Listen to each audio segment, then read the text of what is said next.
En las profundidades más oscuras de nuestro planeta fluye uno de los ríos más legendarios de la historia, el Éufrates. Pero lo que esconden sus aguas no es una simple leyenda, es una profecía real, un misterio bíblico que, según las Escrituras, cambiará el destino de la humanidad. Hoy descubrirás una verdad inquietante. 4 ángeles, no mensajeros de paz, sino seres de poder inimaginable, encadenados por el mismo Dios, y su liberación está programada para un momento exacto, una hora, un día, un mes y un año. Apocalipsis 9:14 lo dice sin rodeos. Suelta a los 4 ángeles que están atados junto al gran río Éufrates. ¿Quiénes son? ¿Por qué fueron encadenados? ¿Y qué sucederá cuando se liberen? En este video desentrañaremos uno de los secretos más perturbadores del libro de Apocalipsis. Conectaremos el Génesis con los últimos tiempos, el libro de Enoc con las trompetas del juicio final. Prepárate para una travesía a través de las Escrituras, la guerra espiritual y el juicio que ya se anuncia. Esta es la historia de los ángeles encarcelados en el Éufrates, y lo que estás a punto de ver podría cambiar tu visión del fin de los tiempos. El libro del Apocalipsis constituye un tapiz divino tejido con símbolos complejos, números proféticos, visiones celestiales y convulsiones terrenales. Cada palabra está cargada de peso profético, cada imagen comunica volúmenes enteros de revelación. Sin embargo, entre sus numerosas escenas apocalípticas, un pasaje se destaca por su naturaleza inquietante, escalofriante y enigmática. Apocalipsis, capítulo 9, versículos 13 al 15. El 6.º ángel tocó la trompeta y oí una voz que salía de los 4 cuernos del altar de oro que estaba delante de Dios, diciendo al 6.º ángel que tenía la trompeta: desata a los 4 ángeles que están atados junto al gran río Éufrates. Y fueron desatados los 4 ángeles que estaban preparados para la hora, día, mes y año, a fin de matar la tercera parte de los hombres. Detengámonos aquí. Esto no es poesía alegórica, no es lenguaje simbólico abierto a interpretaciones amplias. Es un anuncio profético directo de un juicio venidero ejecutado por 4 entidades específicas. Y se nos dice algo asombroso. Estos ángeles están atados, restringidos, encadenados, contenidos. Se encuentran confinados a una ubicación geográfica específica, el gran río Éufrates. Están destinados a ser liberados en un momento preciso, no simplemente un año o una era, sino una hora literal, día, mes y año. Esto habla de intencionalidad. Esto habla de un cronograma divino, una cuenta regresiva ya en movimiento. No andan sueltos, no tienen libertad para vagar, están encarcelados, aguardando la liberación divina. ¿Y qué ocurre cuando son soltados? Matar a una tercera parte de la humanidad. Este es un juicio masivo, de alcance global, el tipo de devastación no vista desde los días de Noé. Pero hay algo aún más profundo. En la Biblia, los ángeles santos de Dios nunca son descritos como atados. Son mensajeros, ministros, guerreros, permanecen en la presencia de Dios, van donde son enviados y ejecutan su voluntad sin resistencia. Pero estos ángeles, ellos están atados. Esto implica desobediencia, rebelión o peligro. Los ángeles atados aparecen solamente en contextos muy específicos, siempre involucrando juicio, pecado y restricción divina. Entonces la pregunta surge naturalmente: ¿quiénes son estos 4 ángeles? ¿Por qué están encarcelados? ¿Qué sucedió en el pasado que justificó una liberación futura tan aterrorizante? Podrían ser de la misma clase de seres de los que Pedro y Judas hablaron, ángeles que pecaron y ahora están reservados para juicio. ¿O existe una historia aún más antigua, una narrativa que se remonta hasta el mismo comienzo de la corrupción humana? Una historia oculta en las sombras del Génesis. Para comprender quiénes podrían ser estos ángeles encarcelados en el Éufrates, necesitamos retroceder muy atrás, hasta los días más tempranos de la historia humana, antes del diluvio, antes de Abraham, antes de la ley o los profetas. Hubo un momento extraño y controvertido escondido en Génesis 6, 1, 2 y 4. Aconteció que cuando comenzaron los hombres a multiplicarse sobre la faz de la tierra y les nacieron hijas, que viendo los hijos de Dios, que las hijas de los hombres eran hermosas, tomaron para sí mujeres, escogiendo entre todas. Había gigantes en la tierra en aquellos días, y también después que se llegaron los hijos de Dios a las hijas de los hombres, y les engendraron hijos. Estos fueron los valientes, que desde la antigüedad fueron varones de renombre. ¿Quiénes eran estos hijos de Dios? A través de la tradición judía antigua y confirmado por el pensamiento cristiano temprano, estos son seres angelicales, vigilantes celestiales que abandonaron su posición celestial y cruzaron una frontera prohibida. Hicieron lo que nunca fue permitido, tomaron esposas humanas y produjeron descendencia. Los Nefilim, una raza de gigantes, violentos y corruptos. Estos no eran simplemente amenazas físicas, eran una contaminación espiritual de la raza humana, un linaje híbrido, un asalto directo al diseño de Dios para la creación.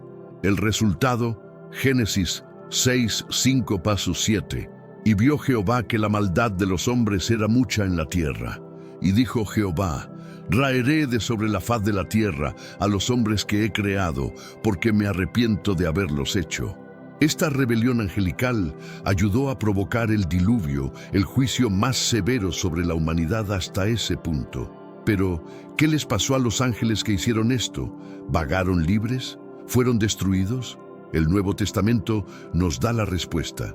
Judas 1:6. Y a los ángeles que no guardaron su dignidad, sino que abandonaron su propia morada, los ha guardado bajo oscuridad, en prisiones eternas, para el juicio del gran día. Según Pedro 2:4. Porque si Dios no perdonó a los ángeles que pecaron, sino que arrojándolos al infierno, los entregó a prisiones de oscuridad, para ser reservados al juicio. Estos son algunos de los versículos más específicos y aterrorizantes sobre ángeles caídos en toda la Escritura. Analicémoslos. Abandonaron su morada propia, rechazando sus límites divinos. Dios respondió encarcelándolos, no temporalmente, sino en cadenas eternas bajo oscuridad. Su ubicación, un lugar tan severo que recibe un nombre, Tártaro, un término griego frecuentemente asociado con el abismo más profundo del mundo subterráneo. Esto significa que la Biblia describe claramente una categoría de ángeles caídos, no demonios vagando libres, sino rebeldes encarcelados, encerrados esperando el juicio final. Y aquí está la conexión. ¿Podrían los 4 ángeles en Apocalipsis 9, atados bajo el Éufrates, estar entre este mismo grupo? Como los ángeles de Génesis 6, no están libres, sino restringidos. Como los ángeles que Judas y Pedro mencionan, están esperando un juicio específico, y cuando son liberados, no ministran misericordia. Matan a una tercera parte de la humanidad. Este no es el ministerio de los ángeles santos de Dios. Este es el desencadenamiento de la ira. Así que aunque la Biblia no nombra a estos 4 ángeles, el precedente es claro. Existen ángeles caídos que cometieron rebelión grave, fueron atados en juicio y un día serán liberados no para redimir, sino para destruir. Y el libro del Apocalipsis nos dice exactamente cuándo llegará su hora. La ubicación mencionada en Apocalipsis no es aleatoria, es altamente específica. Desata a los 4 ángeles que están atados junto al gran río Éufrates. Apocalipsis 9:14. ¿Por qué el Éufrates? Esto es más que simplemente un río. Es uno de los ríos más significativos en toda la Escritura, apareciendo desde Génesis hasta Apocalipsis. Actúa como una especie de eje geográfico y espiritual. Génesis 2:14. El 4.º río es el Éufrates. El Éufrates es uno de los 4 ríos que fluían desde el Edén, parte del diseño original de la creación de Dios. Comienza como un río de vida y belleza, fluyendo desde el paraíso que Dios plantó para la humanidad. Pero con el tiempo el Éufrates se convierte en algo completamente diferente. Evoluciona de un río de bendición a un río de división, conflicto y juicio. En la Biblia, el Éufrates frecuentemente sirve como línea fronteriza, tanto física como espiritual. Era la frontera oriental de la tierra que Dios prometió a Abraham, Génesis 15:18. Separaba a Israel de imperios enemigos poderosos, Asiria, Babilonia y Persia. Marcaba el límite de la herencia del pacto versus el dominio de naciones paganas. Entonces, cuando la Biblia habla de ángeles atados en el Éufrates, puede simbolizar fuerzas restringidas justo más allá de la frontera del pueblo del pacto de Dios, esperando irrumpir. Jeremías 46:10. Mas ese día es día de venganza del Señor Jehová de los ejércitos para vengarse de sus enemigos, y la espada devorará y se saciará. Porque sacrificio es del Señor Jehová de los ejércitos en tierra del norte, junto al río Éufrates. Aquí, el Éufrates es el sitio de venganza divina, un campo de batalla donde el juicio se derrama contra naciones rebeldes. Y nuevamente en Apocalipsis 16:12, el 6º ángel derramó su copa sobre el gran río Éufrates, y el agua de éste se secó para que estuviese preparado el camino a los reyes del oriente. En los días finales, el Éufrates será secado, despejando un camino para reyes invasores. Esto prepara el escenario para el conflicto mundial final, Armagedón. Entonces vemos un patrón. El Éufrates comienza como un río del paraíso, se convierte en una frontera del pacto y la rebelión. Luego se transforma en un canal de juicio e invasión. Podría ser que el Éufrates no sea solo una ubicación histórica, sino también una falla espiritual, un lugar donde los decretos del cielo confrontan los reinos de las tinieblas, un portal o prisión donde fuerzas rebeldes están atadas hasta la hora de liberación.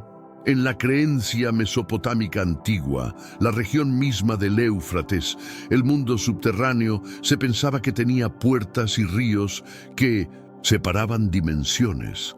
Aunque no basamos la teología en la mitología, es intrigante que la profecía bíblica se superponga con estas visiones antiguas de maneras estratégicas.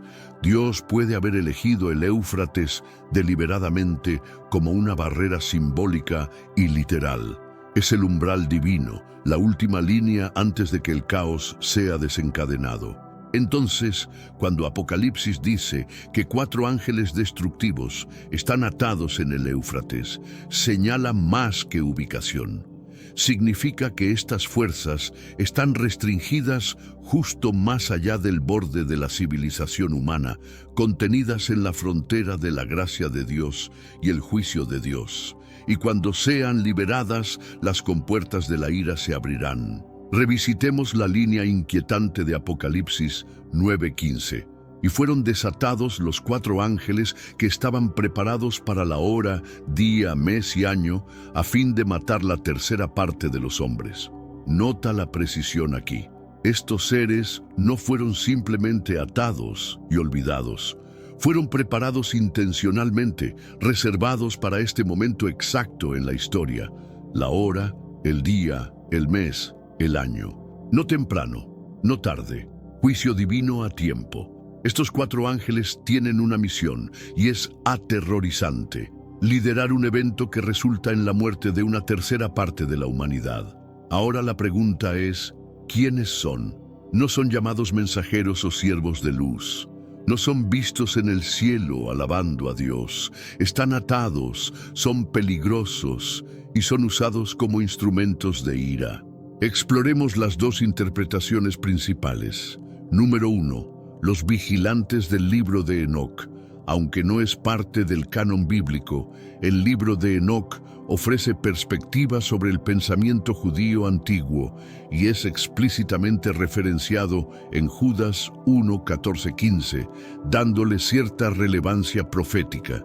En la narrativa de Enoc, un grupo de 200 ángeles, llamados vigilantes, descendió a la tierra antes del diluvio. Se aparearon con mujeres humanas, creando una raza de gigantes o nefilim. Estos ángeles enseñaron conocimiento prohibido, hechicería, astrología, fabricación de armas, corrompiendo a la humanidad. Por esta rebelión fueron juzgados por Dios y encarcelados en el abismo hasta el juicio final. 1 Enoc 10, 12, 13. Átalos por 70 generaciones debajo de las rocas del suelo hasta el día de su juicio y su fin. ¿Suena familiar? Ángeles atados en oscuridad, encarcelados para juicio futuro, liberados en los días finales. Esto se alinea estrechamente con Apocalipsis 9. Es muy posible que los 4 ángeles en el Éufrates sean vigilantes de alto rango, líderes, entre los 200 cuya liberación desencadena un juicio sobrenatural sobre el mundo. No son demonios ordinarios. Son poderes antiguos sellados desde los días más tempranos del pecado humano. Número 2. Principados del juicio. La segunda posibilidad se extrae de Daniel 10 y 12, donde encontramos principados espirituales. Daniel 10, 13. Mas el príncipe del reino de Persia se me opuso durante 21 días. Pero he aquí Miguel, uno de los principales príncipes, vino para ayudarme. Este versículo revela una guerra invisible, príncipes angelicales gobernando sobre naciones y regiones. Estos no son simplemente demonios menores, estos son poderes de nivel cósmico asignados sobre imperios enteros, Persia, Grecia y más. Ahora imagina, ¿qué tal si los 4 ángeles en Apocalipsis 9 son principados demoníacos originalmente encargados de supervisar los reinos antiguos del Éufrates, Babilonia, Asiria, Persia o incluso la caída sumeria? Su poder es territorial, su influencia es histórica, y ahora su liberación desencadenará una nueva guerra global. Pero aquí está la diferencia clave. Estos ángeles están atados, lo cual nos dice algo vital. No están actuando bajo la comisión diaria de Dios como Miguel o Gabriel. Su restricción actual implica que no son siervos leales, son peligrosos, necesitando ser contenidos, hasta que Dios permita su papel en el juicio final. Esto nos lleva a una verdad teológica importante. Solo porque Dios use a alguien no significa que sean santos. Isaías 10, 5-6 describe a Asiria como vara de mi furor, aunque Asiria era pagana. Habacuc 1:6 dice que Dios levantó a los caldeos como nación amarga y presurosa para castigar a Judá. Igualmente, los 4 ángeles en Apocalipsis 9 son instrumentos del juicio de Dios, pero no son justos. Son agentes de ira usados por Dios, pero no sometidos a Él. Como una tormenta desencadenada, son devastadores, pero como el rayo, golpean solo donde Dios permite. Nos recuerdan que Dios es soberano sobre todos los poderes, incluso aquellos que se le oponen. Y cuando estos 4 finalmente sean desencadenados del Éufrates, el mundo conocerá el peso completo del juicio divino. Sentemos con el peso absoluto de este juicio. Apocalipsis 9, 16, 18. Y el número de los ejércitos de los jinetes era 200 millones. Yo oí su número. Así vi en visión los caballos y a sus jinetes.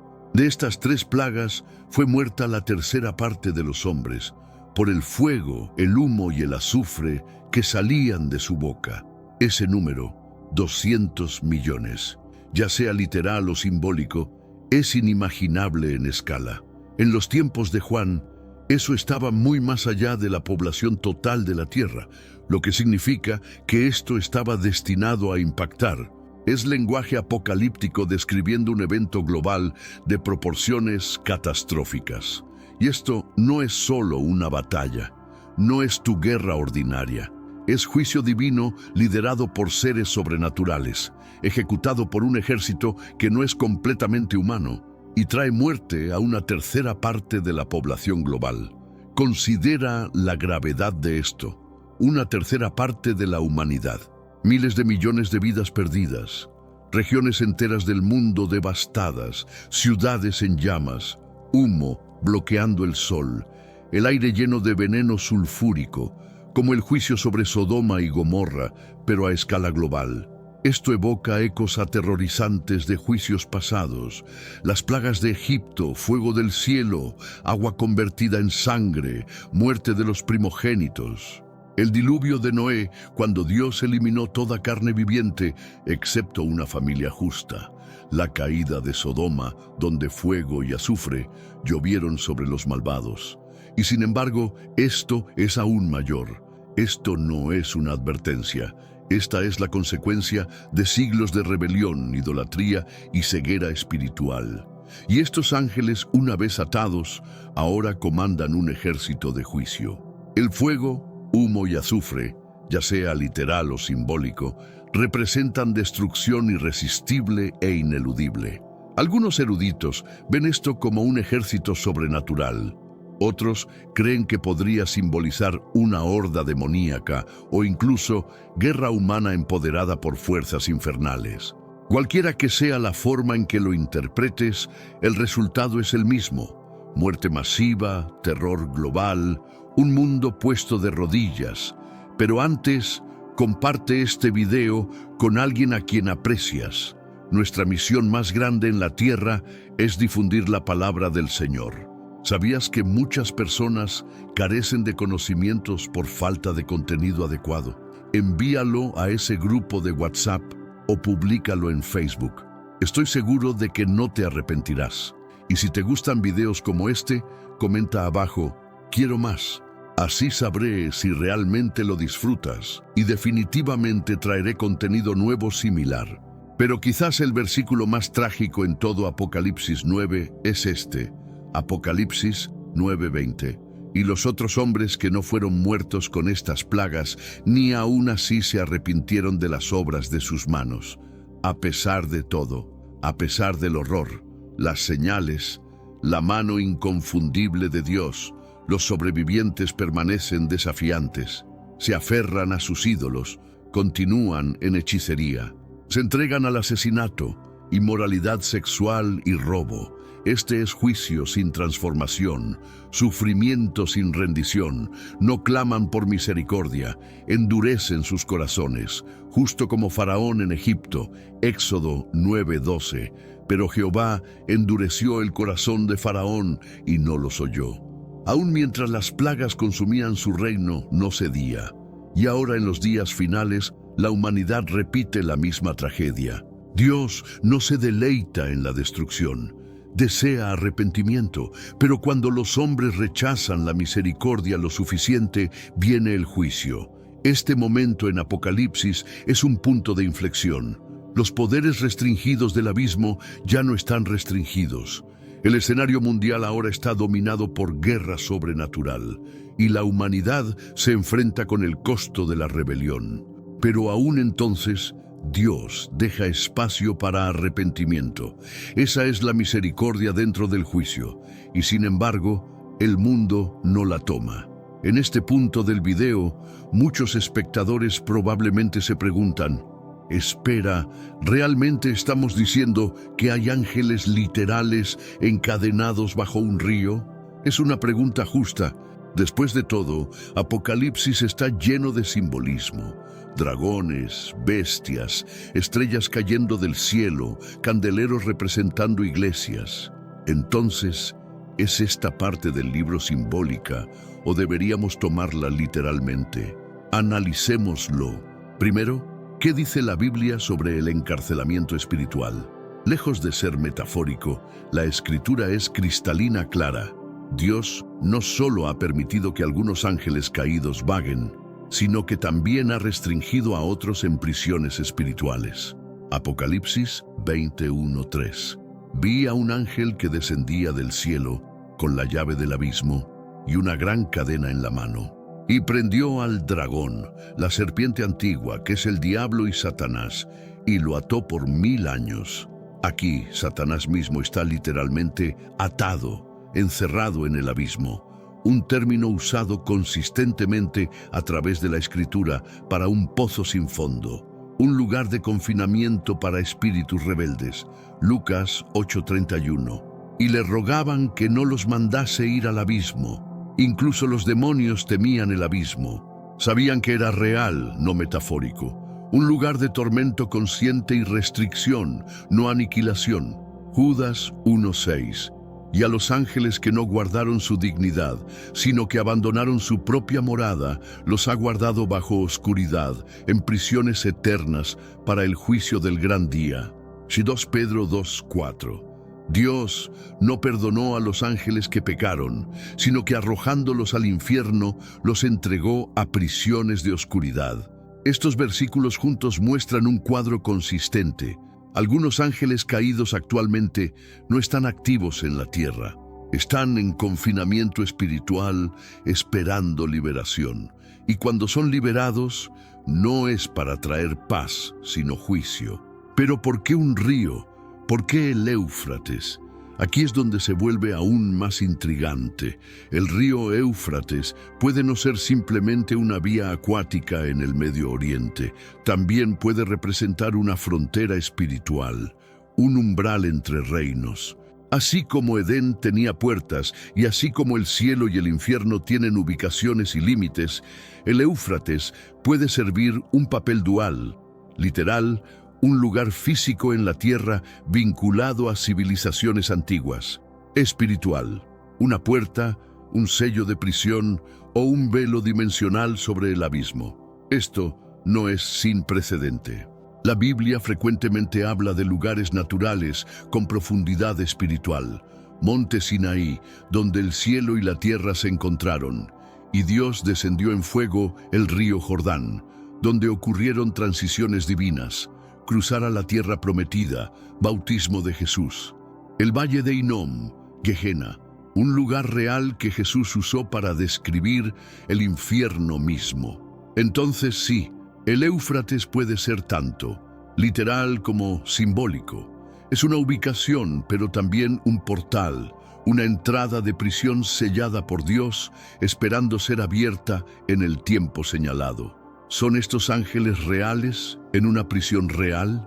Todas las señales apuntan a que sí, mientras que las imágenes de Apocalipsis son simbólicas en muchos lugares. La teología detrás de estos juicios es consistente con la verdad literal.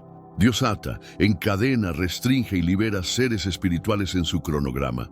Y si ató a Satanás, si encarceló a los vigilantes, si echó fuera demonios que rogaron no ser arrojados al abismo, entonces no es difícil creer que 4 ángeles destructivos, responsables de una catástrofe global, están incluso ahora siendo contenidos en algún lugar, posiblemente bajo el Éufrates, fuera de vista, fuera de mente, pero completamente reales.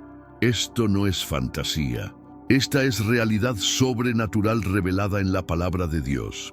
Y cuando la 6ª trompeta suene, aquello que una vez estuvo atado será desencadenado. Aquello que fue restringido se convertirá en el mayor terror que el mundo haya visto jamás. Tenemos un recurso espiritual para ti, Caminos de la Revelación, un libro para comprender las profecías y fortalecer tu fe. Lo encuentras en el primer comentario. Léelo, compártelo y prepárate espiritualmente para lo que está por venir. No esperes a que otro desastre te obligue a mirar hacia arriba. Hoy es el día aceptable. Hoy es el tiempo de actuar con fe.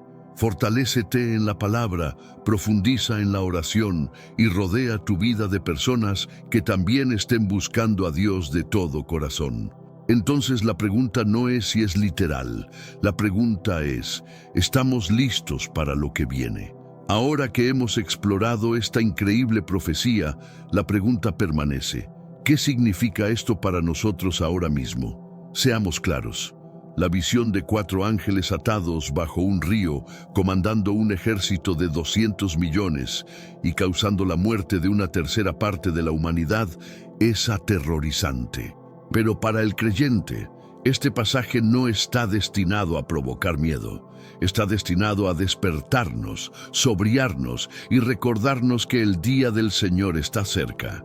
Lucas 21, 26, 28. Desfalleciendo los hombres por el temor y la expectación de las cosas que sobrevendrán en la tierra. Cuando estas cosas comiencen a suceder, erguíos y levantad vuestra cabeza, porque vuestra redención está cerca. Cuando el mundo entra en pánico, la iglesia se prepara. Cuando otros corren con miedo, nosotros permanecemos en fe, porque detrás de cada trompeta de juicio, detrás de cada sello de ira, detrás de cada jinete del Apocalipsis, hay un rey justo preparándose para restaurar todas las cosas. Estos ángeles no son agentes del caos, son instrumentos de justicia. Su misión no es aleatoria, está precisamente cronometrada. Su liberación no es una derrota, es un paso hacia la victoria. Incluso en juicio, Dios es soberano. Incluso en ira, Él recuerda misericordia. Esta profecía nos fuerza a mirarnos en el espejo y preguntar, ¿estamos viviendo como si Jesús pudiera regresar en cualquier momento? ¿Estamos distraídos por la comodidad o impulsados por convicción? ¿Estamos orando con urgencia o durmiendo a través de las señales?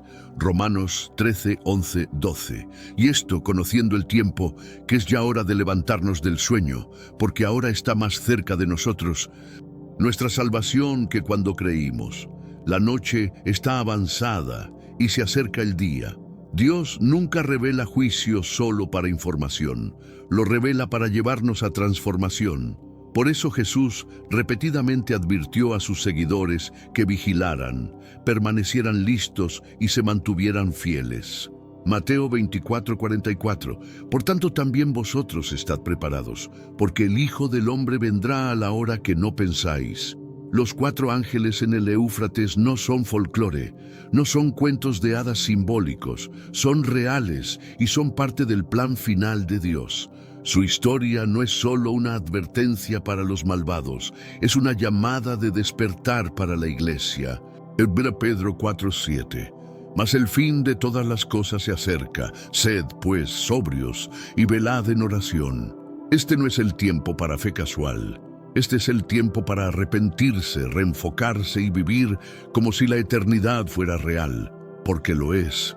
Hebreos 10:31. Horrenda cosa es caer en manos del Dios vivo, pero hay buenas noticias. Romanos 10:13. Porque todo aquel que invocare el nombre del Señor será salvo.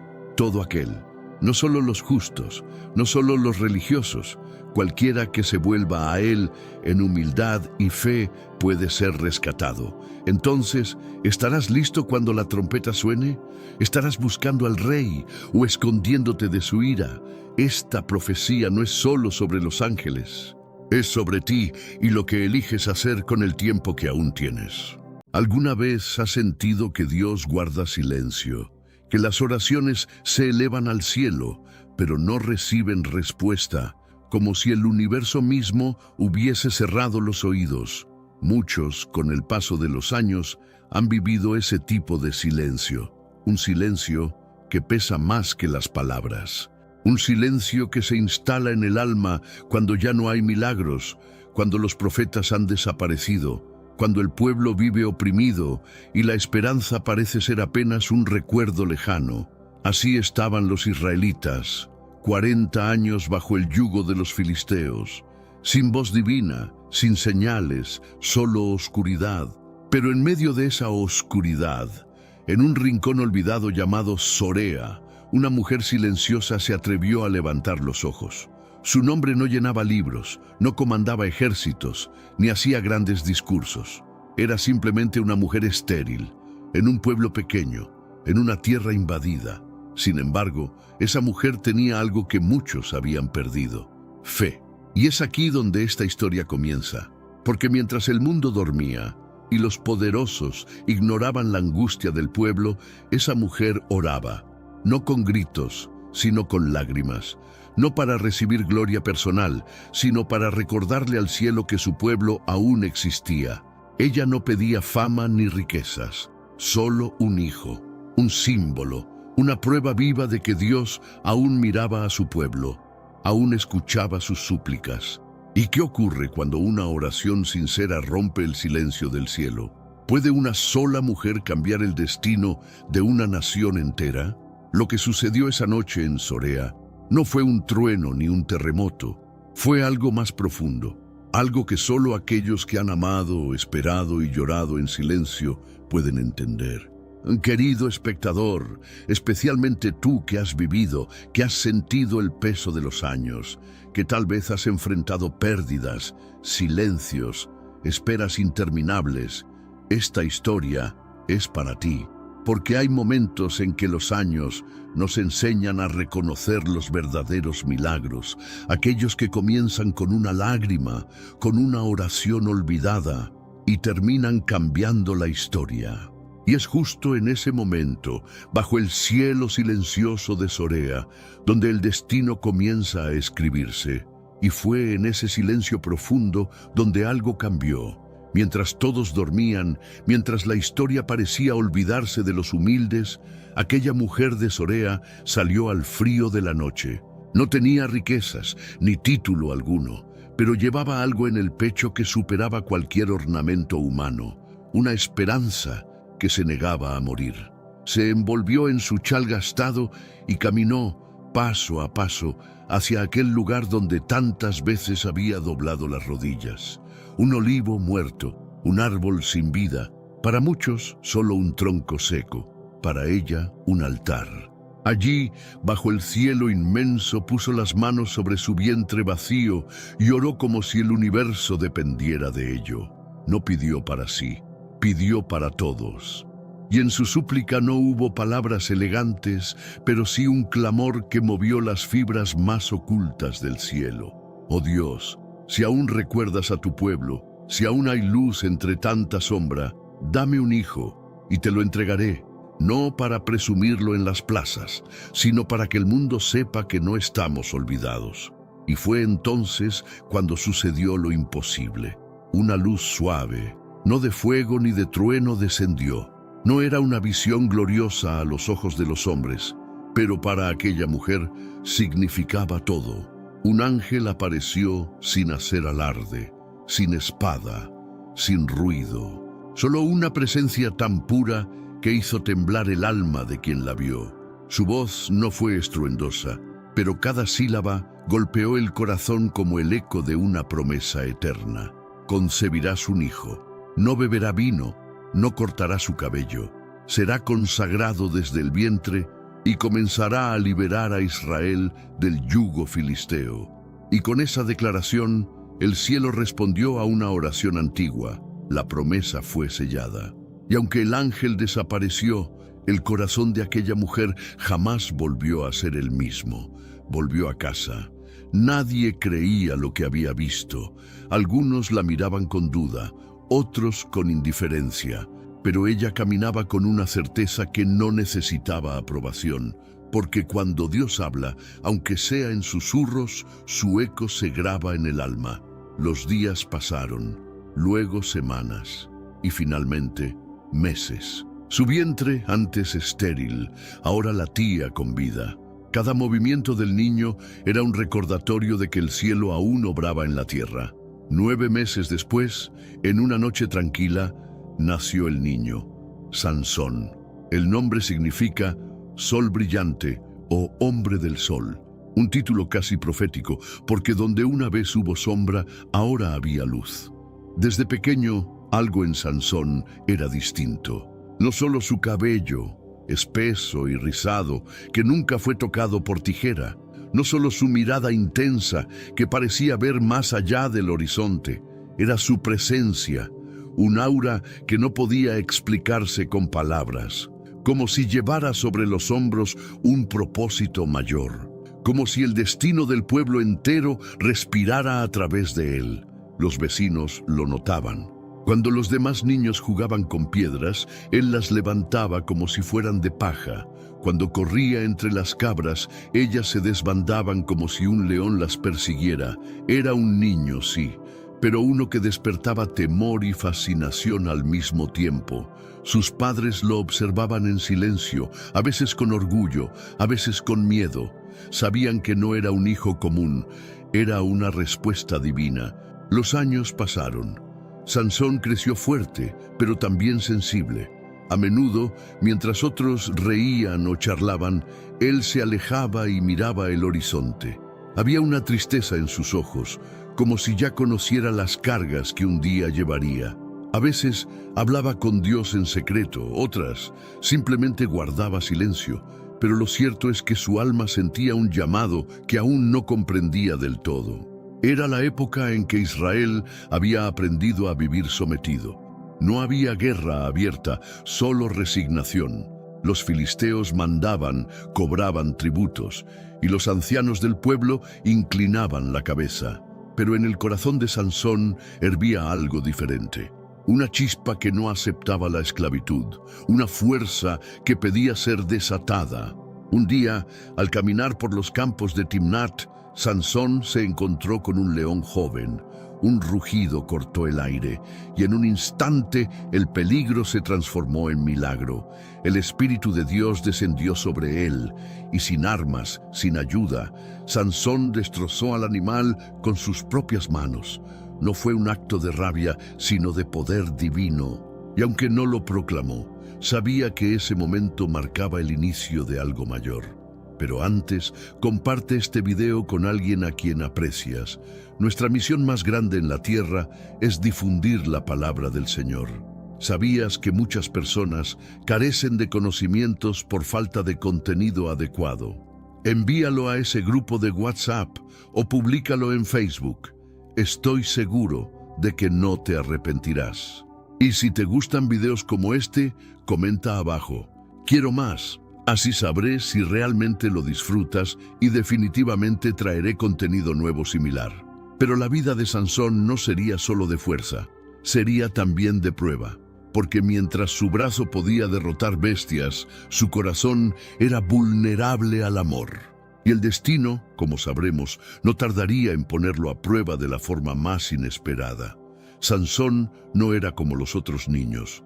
Desde que nació, algo en él se sentía distinto, como si la vida misma hubiera sido moldeada con un propósito más grande, más alto, más profundo. Mientras los otros pequeños jugaban entre la tierra y corrían detrás de cabras y mariposas, él permanecía en silencio por momentos, observando. Y cuando se movía, todo a su alrededor reaccionaba. Era como si la naturaleza lo reconociera, como si las rocas, el viento y los animales percibieran una energía antigua, una fuerza que no era humana, una fuerza sagrada. Sus padres, aquellos que un día dudaron de que verían vida brotar de un vientre estéril, ahora se encontraban frente a un niño que desafiaba toda lógica. Un niño que con apenas unos años de edad podía levantar vasijas de barro que los adultos temían mover, que arrastraba troncos, subía colinas sin esfuerzo y que sin saber cómo ni por qué rompía sogas mientras dormía. Era un misterio vivo. Pero más que la fuerza física, lo que más sorprendía era su mirada. Esos ojos brillaban con una intensidad que recordaba los relatos antiguos, esos que hablaban de hombres tocados por el cielo. A veces, cuando el nombre de Dios era mencionado, Sansón se quedaba quieto, como si una melodía solo audible para él resonara en su interior. Sus labios no decían mucho, pero su alma gritaba en silencio. Y sus padres, aunque orgullosos, temían. Sabían que estaban criando algo que el mundo aún no estaba listo para entender. A medida que crecía, sus hazañas comenzaban a despertar más que admiración. Provocaban miedo. Los hombres del pueblo murmuraban.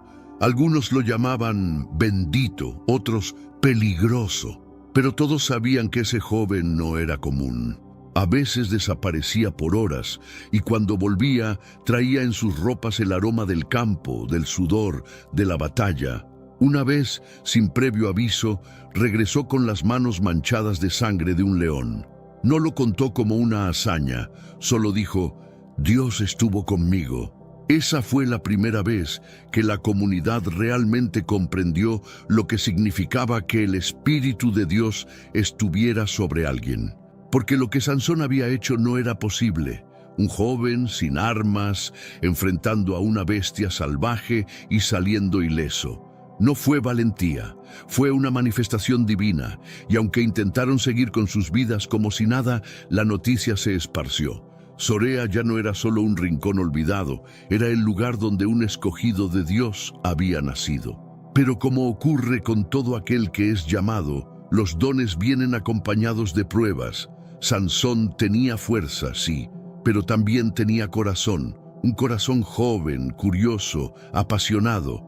Y esa combinación era peligrosa, porque mientras sus músculos podían levantar portones, su voluntad aún se moldeaba con los impulsos del alma. Un día, caminando por las viñas de Timnat, lo imposible volvió a suceder.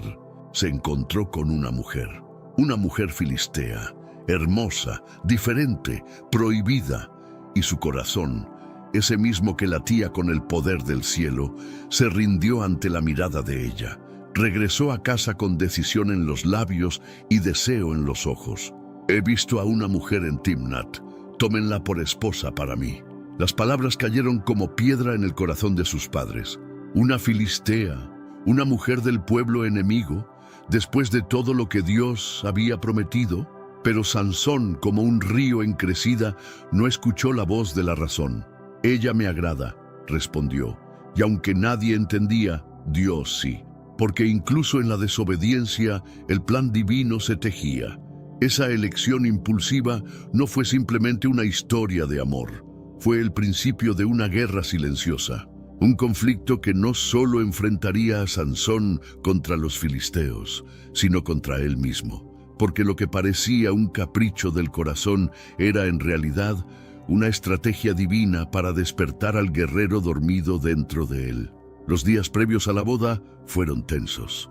Los filisteos, astutos y vigilantes, observaron cada movimiento de Sansón. Sabían que no era como los demás israelitas. Sentían el peligro latente. Por eso, cuando Sansón propuso un acertijo en medio del banquete, lo vieron como una amenaza. Del que come salió comida y del fuerte salió dulzura. Palabras que escondían una experiencia personal. Palabras que los filisteos no podían descifrar. Y cuando la mujer filistea, presionada por los suyos, traicionó a Sansón, revelando la respuesta, algo en él se rompió. No fue solo la ira por la pérdida del juego, fue el dolor de una confianza traicionada, un amor que no era amor, una alianza rota antes de nacer. Ese fue el momento en que Sansón dejó de ser niño. Su fuerza ya no era solo un misterio divino, era un arma, una respuesta, una furia consagrada. Mató a 30 hombres, tomó sus ropas y con el corazón quebrado se marchó. Pero lo que nadie sabía era que esa era solo la primera chispa, porque lo que Sansón llevaba dentro ya no era solo poder físico, era el inicio de una tormenta que transformaría a Israel. Pero esa tormenta aún estaba por desatarse. Hasta ese momento, la fuerza de Sansón había sido un misterio respetado, una muestra viva de que lo divino podía tocar la tierra a través de carne y hueso. Pero el verdadero campo de batalla de un hombre no siempre se encuentra en los campos abiertos ni entre los rugidos de las bestias salvajes. A veces, la guerra más feroz se libra dentro del propio corazón. Y el corazón de Sansón, aunque valiente, aunque poderoso, estaba expuesto. Allí, en ese lugar invisible y vulnerable, es donde comenzó la verdadera prueba de su destino. Después del banquete fallido, después del enigma traicionado y la furia desatada, Sansón no volvió a ser el mismo. Había conocido el dolor del engaño, y sin embargo, su alma seguía buscando esa conexión humana que ni siquiera su fuerza sobrenatural podía llenar. Los días pasaron, las heridas parecieron cerrar en la superficie, pero en lo profundo, una inquietud se gestaba. Y fue esa inquietud la que lo llevó de nuevo al lugar del conflicto, Timnat. Regresó para buscar a la mujer que había amado, quizá con la esperanza de recomenzar, de salvar lo que quedaba. Pero lo que encontró fue aún más devastador. Su esposa había sido dada a otro hombre, no a un extraño, sino a su propio amigo, aquel que había estado a su lado como padrino de bodas. Una traición doble, una burla cruel. En ese instante, la furia de Sansón no fue solo emocional, fue espiritual. Era como si la traición encendiera una chispa dentro del mismo corazón de Dios. Y entonces, la venganza tomó forma, no con espadas, no con ejércitos, sino con fuego.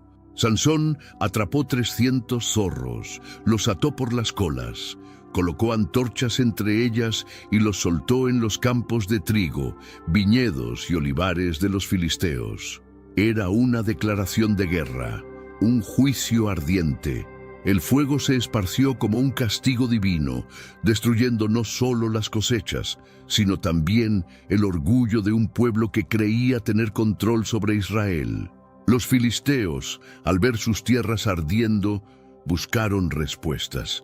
Y cuando supieron que Sansón había actuado por la humillación sufrida, descargaron su propia ira contra la mujer y su padre, quemándolos vivos. Así de brutal era el ciclo de odio y sangre. Y así, en medio de las llamas, murió el primer amor de Sansón. Él lo supo, lo sintió en el pecho como un peso imposible de cargar. Y aunque muchos imaginarían que su reacción sería de calma, lo cierto es que Sansón prometió vengarse aún más. «Los heriré hasta quedar satisfecho», declaró, y lo hizo. Solo, sin ejército, sin escudos ni lanzas, arremetió contra los filisteos con la furia de un hombre quebrado por dentro, pero sostenido por la mano de Dios. La tierra tembló bajo sus pasos. El enemigo cayó uno por uno. La fuerza que había levantado portones y vencido leones ahora era usada como instrumento de justicia. Pero algo había cambiado. Ya no luchaba por gloria, luchaba por algo más profundo, más oscuro, por la memoria de lo perdido, por la confusión de un amor que se mezcló con el dolor, por el propósito que aún no comprendía del todo. Mientras tanto, los propios israelitas, aterrados por la represalia filistea, buscaron a Sansón en la peña de Etam, donde se había refugiado. 3000 hombres, 3000 de su propio pueblo, no vinieron a alabarlo ni a agradecerle, vinieron a entregarlo. ¿No sabes que los filisteos nos dominan?, le reprocharon. Era la voz de la resignación, de los que han aprendido a vivir sometidos, de los que ya no creen en la libertad. Sansón no se resistió, sabía que esa era parte del camino. Dejó que lo ataran con cuerdas nuevas como símbolo de una obediencia fingida.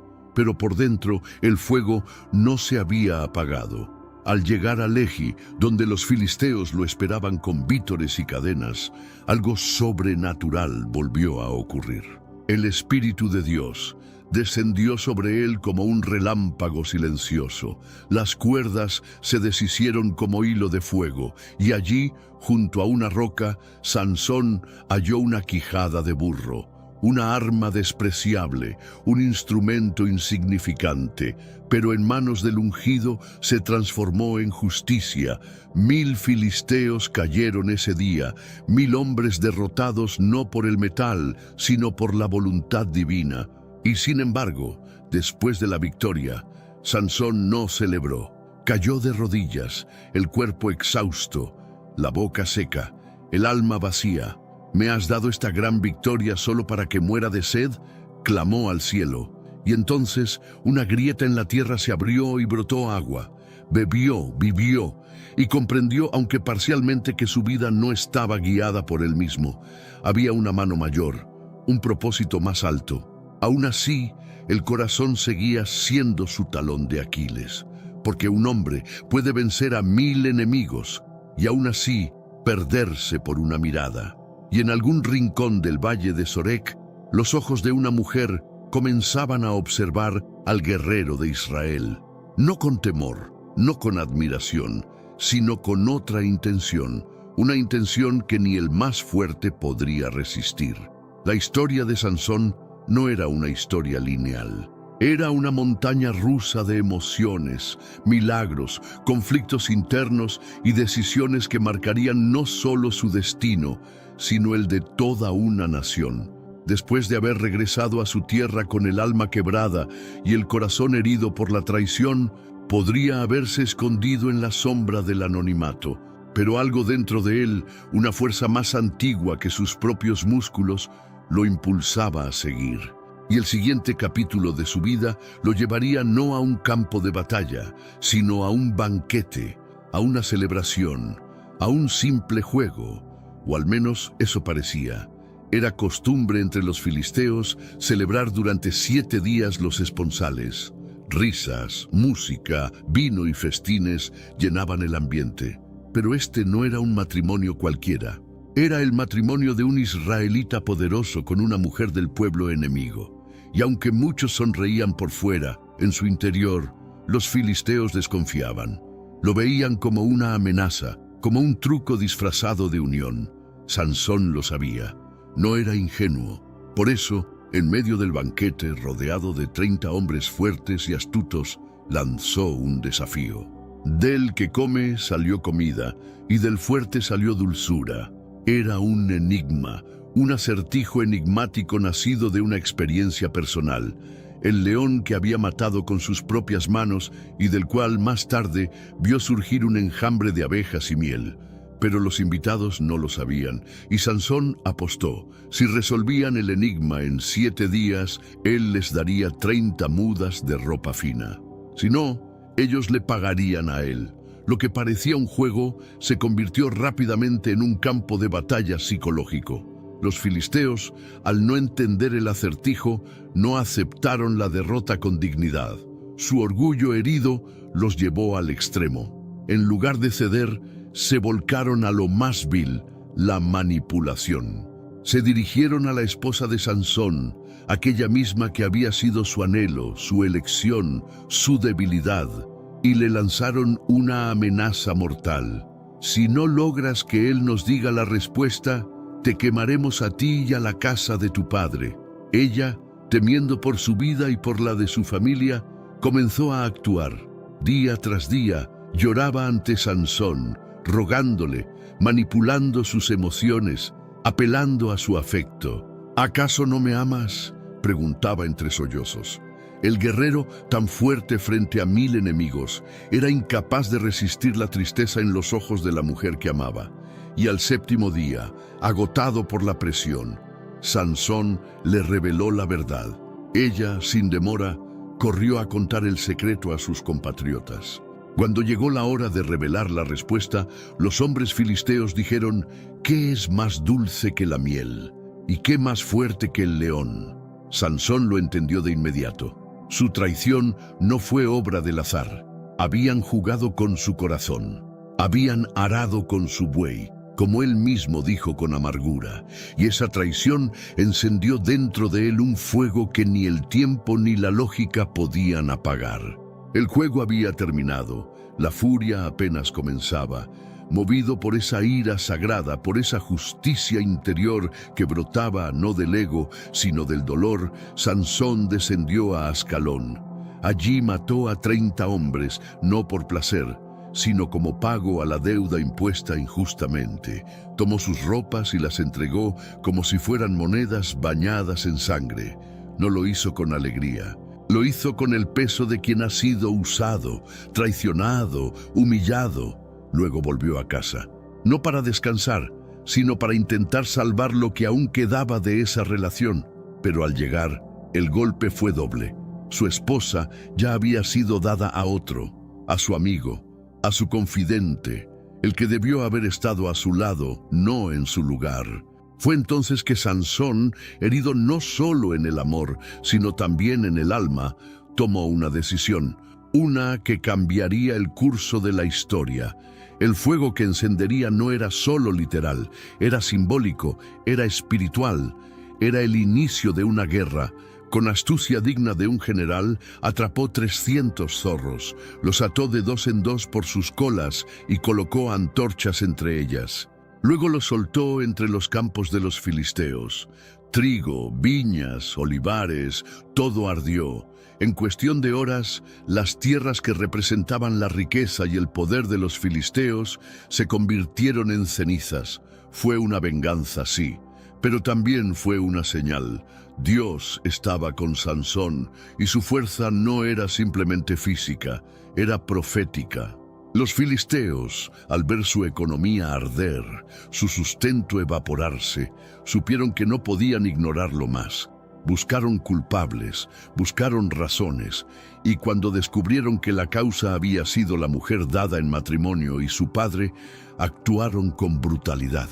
Los quemaron vivos. De nuevo, el ciclo de traición y muerte se cerraba sobre sí mismo. La violencia respondía a la violencia. Pero Sansón no retrocedió, no pidió paz, solo dijo: esta vez los golpearé hasta quedar satisfecho. Lo hizo con sus propias manos, sin soldados, sin armas nobles, solo con el peso de su furia y la fuerza que el cielo le había dado. Golpeó a los filisteos con la determinación de quien ha perdido todo, menos la fe en su propósito, y los derrotó. Tenemos un recurso espiritual para ti. Caminos de la Revelación, un libro para comprender las profecías y fortalecer tu fe. Lo encuentras en el primer comentario. Léelo, compártelo y prepárate espiritualmente para lo que está por venir. No esperes a que otro desastre te obligue a mirar hacia arriba. Hoy es el día aceptable. Hoy es el tiempo de actuar con fe. Fortalécete en la palabra, profundiza en la oración y rodea tu vida de personas que también estén buscando a Dios de todo corazón. Esa fue la chispa, el punto de inflexión. Lo que comenzó como un acertijo inocente en un banquete, terminó en una guerra encubierta. Y el hombre que había sido un niño milagroso, el que había nacido de la oración de una mujer estéril, ahora se alzaba como un símbolo de resistencia, como un elegido. Pero el camino aún no había terminado, porque el mayor enemigo de Sansón no estaba en los campos de batalla, estaba más cerca de lo que él imaginaba. Cuando un corazón justo es traicionado, la furia que despierta no es simplemente humana, es algo ancestral, es fuego mezclado con propósito, es la fuerza contenida que al liberarse arrasa con todo. Y cuando ese corazón pertenece a un hombre como Sansón, un escogido, un consagrado, un milagro viviente, entonces esa furia no solo es peligrosa, es profética. Lo que ocurrió después de la traición que sufrió no fue un acto impulsivo, fue una respuesta del cielo a través de las manos de un hombre herido. Él había amado, contra las advertencias, contra la lógica, contra la ley. Amó a una mujer filistea, creyendo que el amor podía construir puentes incluso entre pueblos enemigos, pero lo que encontró fue traición. Primero, traicionaron su confianza con el enigma. Luego se burlaron de él, dándole su esposa a otro. Y finalmente, cuando la rabia de Sansón se convirtió en juicio, quemaron viva a la misma mujer por la que él había luchado. Esa cadena de traiciones encendió algo más profundo en su pecho. No era solo dolor, era indignación santa. Y así, la historia nos lleva a uno de los actos más simbólicos y potentes de su vida. Sansón, solo, sin ejércitos ni estrategas, decidió convertir su dolor en mensaje. Una advertencia de que el pueblo de Dios no permanecería callado bajo la opresión, pero lo haría de una forma que nadie podría prever, no con lanzas, no con gritos, sino con astucia salvaje. Atrapó 300 zorros, una hazaña ya de por sí imposible para un hombre común. Pero Sansón no era común. Uno a uno, los sujetó por las colas, los ató de dos en dos y colocó antorchas encendidas entre ellas. Luego, en la noche silenciosa, soltó esa tempestad viviente entre los campos filisteos.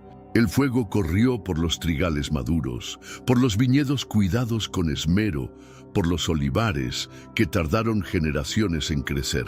En cuestión de horas, las llamas consumieron la tierra, y con ella, la seguridad, la estabilidad y el orgullo de los filisteos no fue solo una venganza, fue un mensaje divino, un recordatorio de que, incluso bajo la dominación, el pueblo de Dios aún tenía voz. Una voz encarnada en un solo hombre, un solo brazo, un solo grito, y mientras las llamas devoraban el horizonte, los filisteos comprendieron que no enfrentaban a un simple rebelde, sino a una fuerza imparable. Desconcertados y humillados, los líderes filisteos investigaron. Querían saber la raíz de semejante furia. Y cuando descubrieron que todo se originaba en la cadena de traiciones y en la mujer que había sido dada a otro, respondieron con la brutalidad que los caracterizaba. Quemaron a la mujer y a su padre vivos, como si eliminar el recuerdo pudiera borrar el fuego, como si más violencia pudiera calmar la tormenta. Pero lo que lograron fue avivar aún más la llama que ardía en Sansón. Cuando él supo lo que habían hecho, su reacción fue inmediata. «Los golpearé hasta quedar satisfecho», declaró, y cumplió su palabra. No con ejércitos, no con multitudes, sino con sus propias manos. Fue de pueblo en pueblo, enfrentando enemigos, derribando muros, dejando claro que la fuerza que llevaba no era simple ira humana, sino una energía divina que buscaba justicia. Los relatos de esos días son fragmentos dispersos, envueltos en leyendas y temor. Se dice que Sansón se movía como un vendaval, que sus ojos brillaban como el sol en su apogeo, que su rugido de batalla hacía temblar a los hombres. Cada enemigo que caía ante él era una declaración. Israel no estaba derrotado, no mientras él caminara la tierra. Y sin embargo, cuanto más golpeaba a los filisteos, más se alejaba de su propio pueblo. Los israelitas, asustados por las represalias, empezaron a verlo como una amenaza. Lo que para Sansón era justicia, para ellos era riesgo. La resignación se había instalado en sus corazones y preferían la paz sumisa antes que la libertad conquistada con sangre. Ese abismo crecía día a día. Sansón era un salvador, pero también un paria. Un héroe sin aplausos, un líder sin seguidores, solo en su propósito, guiado solo por la voz interior que le recordaba que había sido escogido desde antes de nacer. Y mientras los campos seguían humeando y los enemigos contaban sus pérdidas, el corazón de Sansón se llenaba no solo de furia, sino de soledad.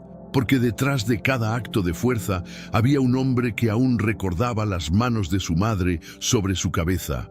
Un hombre que aún se preguntaba si alguna vez podría conocer el amor sin traición, si su destino era solo golpear, destruir y vengar.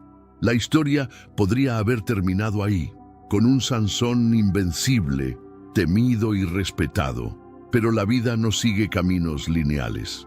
Y el corazón, ese órgano invisible y traicionero, aún tenía batallas por perder. Porque en algún lugar del valle de Sorek, unos ojos estaban a punto de posar su mirada sobre él, ojos hermosos, peligrosos, y en esa mirada, el hombre más fuerte del mundo descubriría que no hay fuerza que resista a los susurros del deseo. A veces, el mayor enemigo no es aquel que viene con espada en mano, ni el que grita amenazas desde lo alto de sus murallas.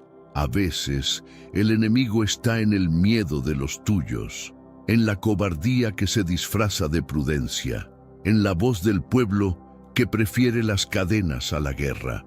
Y justo eso, fue lo que Sansón encontró después de incendiar los campos, después de vengar con sus propias manos a quienes lo habían traicionado. No una nación unida tras él, no un clamor de libertad, sino 3,000 hombres de su propio pueblo que venían a entregarlo. Sansón se había refugiado en la peña de Etam, una formación rocosa elevada, áspera, donde el silencio le ofrecía más consuelo que las voces de su gente.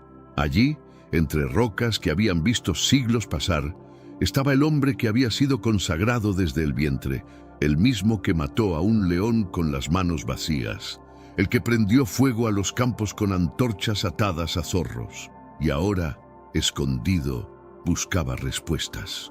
No por miedo, sino por desilusión. Y entonces llegaron ellos, 3000 israelitas, no con cantos, no con banderas, con cuerdas, con manos temblorosas, con ojos que evitaban el suyo. ¿Sabes que los filisteos nos dominan?, dijeron. Era un reproche cargado de resignación. No venían a pelear, venían a apaciguar al enemigo, entregando al único hombre que había tenido el valor de levantarse. Sansón no luchó contra ellos, no gritó, no se resistió. Simplemente miró, con esa mirada que parecía traspasar la piel, y dijo: «Prometedme que no me mataréis vosotros mismos». Ellos asintieron, porque hasta en la traición sabían que no podían enfrentar su fuerza. Lo ataron con cuerdas nuevas, fuertes, dobles. Lo entregaron en Lejí, un lugar que sería recordado por generaciones como el escenario de uno de los actos más sobrenaturales de justicia divina. Los filisteos lo esperaban con júbilo. Rieron, celebraron, gritaron, lo vieron llegar como un trofeo, atado, derrotado. Lo que no sabían era que Dios no se sujeta con cuerdas, que un escogido puede parecer débil, pero nunca está solo. Y fue justo en ese momento, cuando el clamor de burla se alzaba como un trueno en el valle, que el Espíritu de Dios descendió sobre Sansón con una fuerza que rompió el tiempo. Las cuerdas que lo ataban no se soltaron, se desintegraron, se volvieron cenizas en sus brazos, como si nunca hubieran existido, y al mirar alrededor, su mano encontró lo impensable, una quijada de burro. Un hueso, un resto, nada glorioso, nada digno de un arma, pero en sus manos ese hueso se volvió espada, y con él Sansón arremetió contra 1000 filisteos, uno por uno, cuerpo a cuerpo, sin escudo, sin armadura, solo la fuerza divina recorriendo sus venas como fuego líquido. La tierra se sacudió, los gritos de los enemigos se apagaban con cada golpe. Los cascos, las lanzas, los gritos se convertían en silencio, y cuando el último cayó, el polvo aún no había vuelto al suelo. 1000 hombres, 1000 guerreros, todos vencidos por uno solo. Y en medio de aquel campo de muerte, Sansón permaneció de pie. El sudor corría por su rostro, la sangre manchaba su piel, y su pecho subía y bajaba con el peso de lo imposible. Pero incluso en la victoria más gloriosa, su humanidad volvió a emerger. La sed, no la sed común, una sed abrasadora que parecía vaciarle el alma. Se arrodilló, miró al cielo y por primera vez desde la batalla habló, no como un guerrero, sino como un hijo. Has dado esta gran salvación por mano de tu siervo, y ahora moriré yo de sed y caeré en manos de los incircuncisos. Dios respondió, no con tormentas, no con fuego, sino con agua. Desde una hendidura en la roca brotó un manantial, un milagro dentro del milagro. Sansón bebió y su espíritu volvió a él. El lugar fue llamado En Acoré, la fuente del que clama, porque allí no solo se sació la sed de un hombre, se selló un pacto invisible entre el cielo y la tierra. Aquel día no solo murieron 1000 enemigos, nació un símbolo. El pueblo de Israel, aunque aún temeroso, supo que algo había cambiado, que había un hombre, uno solo, que podía hacer temblar a naciones, que no necesitaba ejércitos, solo obediencia, que no usaba espadas, sino lo que Dios pusiera en su camino. Y aunque aún no lo seguían, comenzaban a mirar con otros ojos. Pero para Sansón, esa batalla no cerraba nada.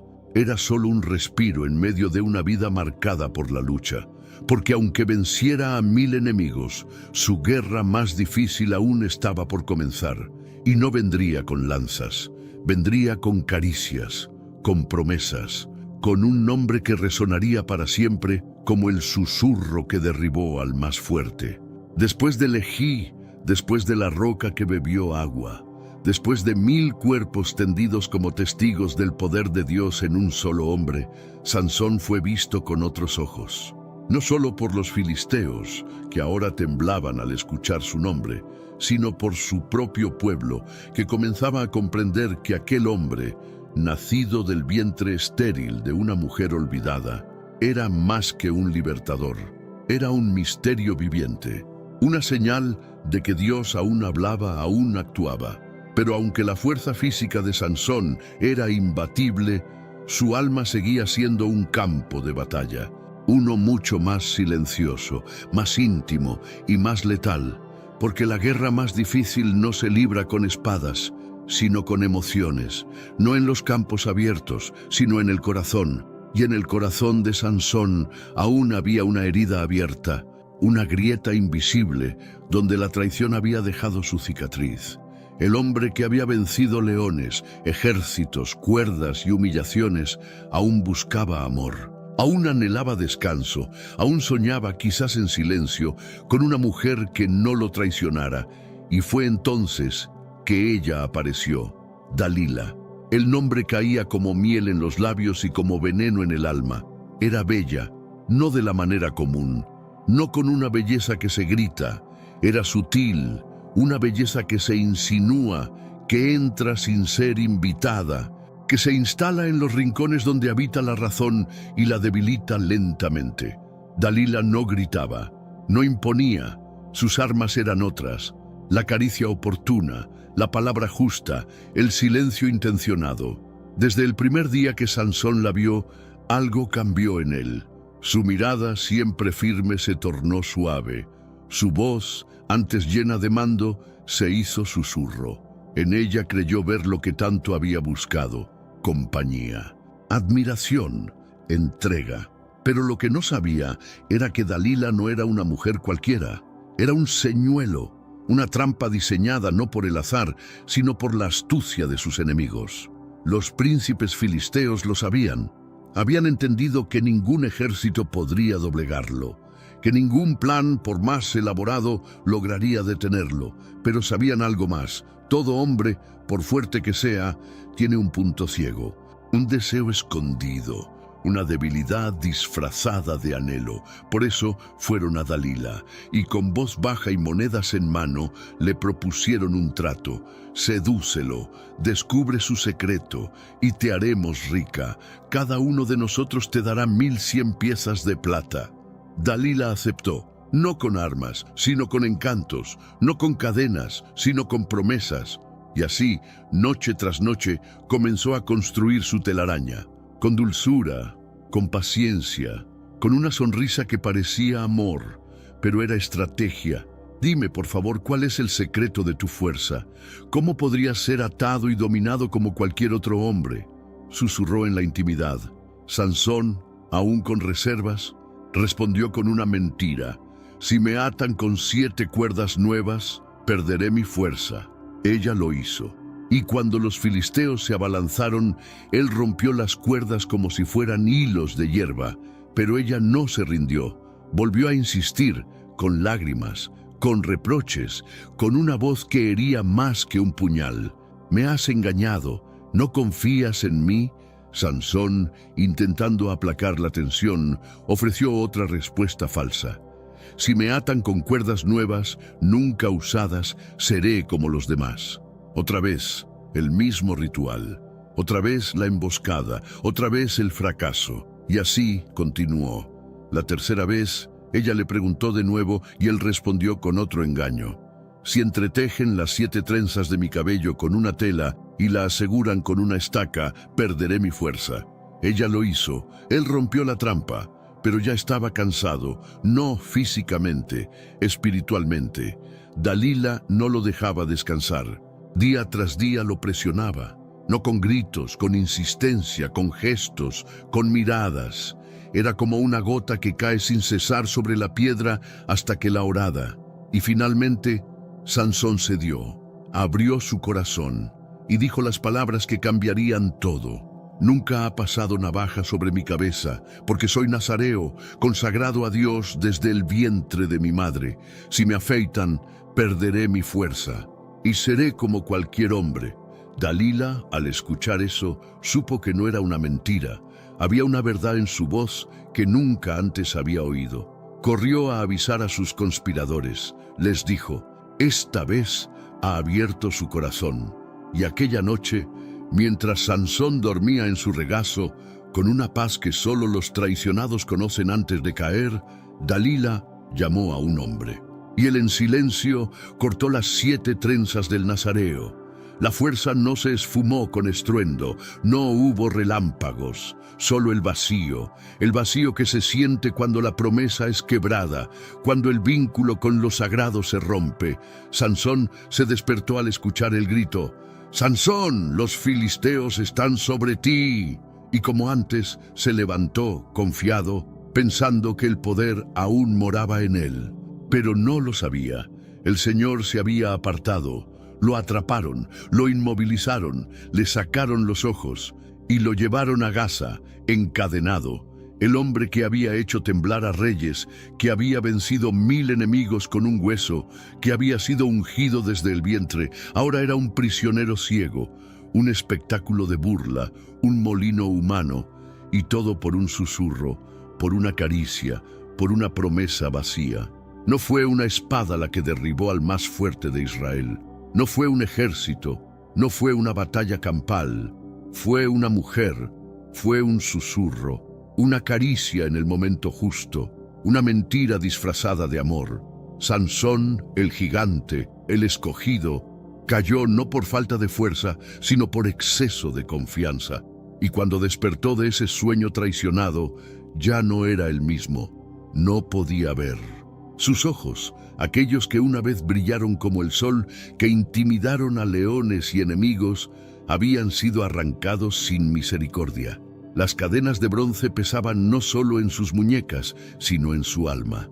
Fue llevado a Gaza como un trofeo viviente, ya no como amenaza, sino como burla, ya no como libertador, sino como prisionero. Lo exhibieron, lo golpearon, lo obligaron a trabajar como bestia de carga, girando el molino como lo haría un animal, día tras día, noche tras noche.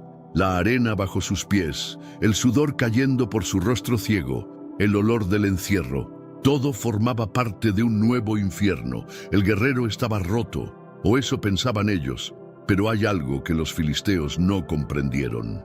Algo que no se puede encadenar, algo que no se arranca con cuchillas: la fe. Porque en esa oscuridad forzada, en ese silencio prolongado, en esas celdas sin ventanas, Sansón comenzó a recordar. Recordó a su madre arrodillada bajo el olivo seco. Recordó la voz del ángel que anunció su nacimiento. Recordó la fuerza que una vez tuvo, no como un don suyo, sino como una manifestación divina. Y mientras su cuerpo se debilitaba, algo dentro de él crecía. El cabello, símbolo de su pacto con Dios, empezó a brotar de nuevo, hilo por hilo, día tras día. No era solo cabello, era esperanza, era renovación. Cada hebra era una oración, cada centímetro era una promesa. El enemigo no lo notó, no le prestaron atención a ese detalle. Pensaban que el poder estaba en lo visible, en la fuerza del brazo. Pero el verdadero poder siempre estuvo en el corazón rendido. Sansón, ya sin vista, empezó a ver con el alma. Ya no deseaba venganza, deseaba redención. No quería aplausos, quería reconciliación. No buscaba destruir, buscaba sentido. Y ese proceso, lento y doloroso, lo transformó más que todas sus victorias pasadas. La prisión fue su desierto, su escuela, su renacimiento. Mientras tanto, los filisteos celebraban. Su enemigo número 1 estaba humillado, había sido derrotado y ahora servía como entretenimiento. Decidieron organizar una gran fiesta en honor a Dagón, su dios. Querían rendir culto por haber entregado a Sansón en sus manos. Invitaron a todos: príncipes, nobles, soldados, ciudadanos. Más de 3000 personas se reunieron en el gran templo, un edificio majestuoso sostenido por columnas macizas. Música, vino, gritos, danzas, todo era gozo, todo era burla, y entre carcajadas y ecos de arrogancia, alguien propuso lo impensable: traed a Sansón, que nos divierta. Y así el guerrero ciego fue sacado de su prisión, guiado por la mano de un niño, el mismo hombre que había hecho temblar ciudades. Ahora necesitaba de un niño para caminar, un símbolo perfecto de la humillación, pensaban los filisteos. Pero no sabían lo que se estaba gestando dentro de ese hombre quebrado. Mientras avanzaba lentamente, Sansón pidió al niño que lo guiaba que lo acercara a las columnas centrales del templo. Déjame tocar las columnas sobre las que descansa el templo para que pueda apoyarme. Era un gesto sencillo, casi inocente. Nadie sospechó, nadie temió, pero en el alma de Sansón algo ardía. No era rabia, era un fuego distinto, una llama sagrada, el fuego de la última oración. Y allí, entre risas y burlas, mientras todos se creían vencedores, Sansón oró, no con palabras ensayadas, no con fórmulas religiosas, con el corazón desnudo. Señor Jehová, acuérdate de mí.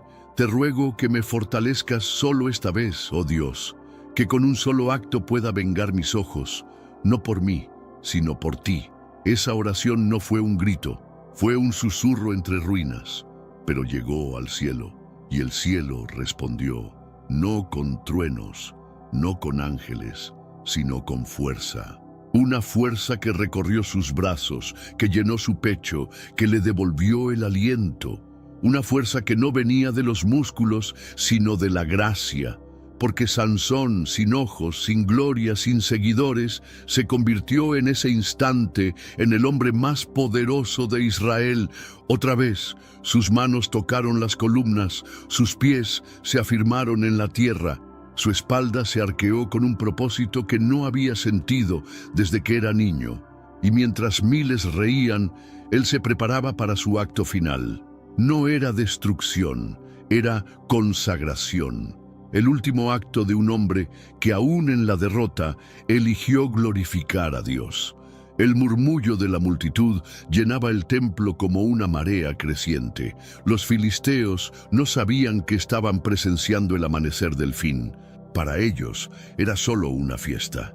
Una celebración de la victoria, el símbolo de su poder sobre un enemigo vencido.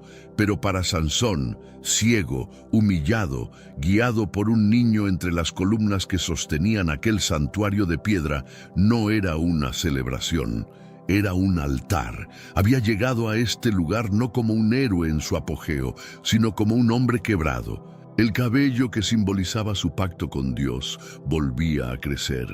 Las cadenas que una vez pesaron como montañas ya no sujetaban su espíritu, y mientras sus dedos palpaban el frío de las columnas que sostenían el templo, su alma ardía. Esta no era una venganza más, no era furia ciega, era el clímax de una vida marcada por el conflicto, el propósito y la redención. Sansón respiró hondo. El sudor se mezclaba con la arena del encierro y su corazón golpeaba el pecho como un tambor de guerra. Pero en ese instante no pensaba en él, pensaba en su pueblo, en las lágrimas de su madre, en la voz del ángel, en la promesa que alguna vez le fue dada. Y allí, de pie, entre los pilares del poder filisteo, Sansón alzó su último clamor al cielo. Oh Señor Jehová, por favor recuérdame. Fortaléceme solo una vez más, solo una vez, para que con este acto pueda vengar mis ojos y honrar tu nombre. No fue una petición por gloria personal, fue una súplica por justicia, por redención, por sentido, por algo más grande que él mismo, porque incluso cuando ya no tenía fuerzas humanas, aún le quedaba lo más poderoso, la fe. El Espíritu del Señor descendió, no como un relámpago, no con fuego visible, sino como una energía interior, silenciosa pero devastadora. Las manos de Sansón se afirmaron sobre las columnas, su cuerpo se tensó, su alma se entregó, y con un grito que atravesó los siglos gritó, «¡Muera yo con los filisteos!». Empujó, y las columnas comenzaron a temblar. No fue inmediato, fue un rugido sordo, un crujido que escaló desde las bases hasta las alturas. Los cimientos del templo, tallados por manos orgullosas, no estaban preparados para soportar el poder del cielo canalizado a través de un solo hombre.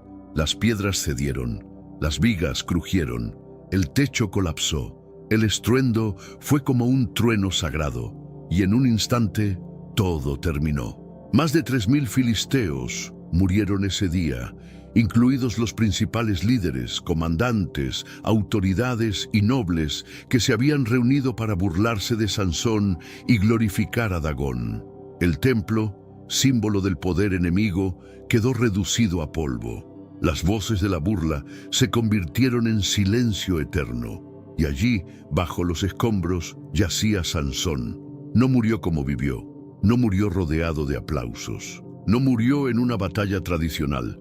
Murió como un sacrificio, como un puente entre el juicio y la misericordia. Su último acto, lejos de ser un grito de venganza, fue un gesto de entrega. Entregó su vida, no solo para destruir a sus enemigos, sino para cumplir el propósito para el cual fue creado. Sansón, el hombre del sol, el consagrado desde el vientre, el libertador inesperado, encontró en la muerte la gloria que nunca buscó en vida, porque al caer levantó a su pueblo, porque al romper las columnas rompió también el ciclo de opresión.